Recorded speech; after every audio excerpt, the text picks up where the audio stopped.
Evimizden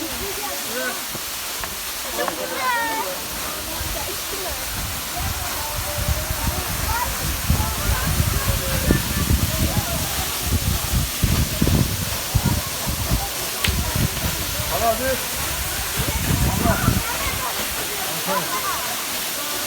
Abi burada dinlenmeyin.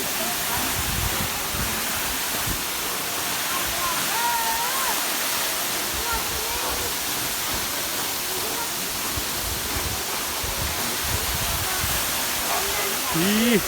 Taşın üstüne bak.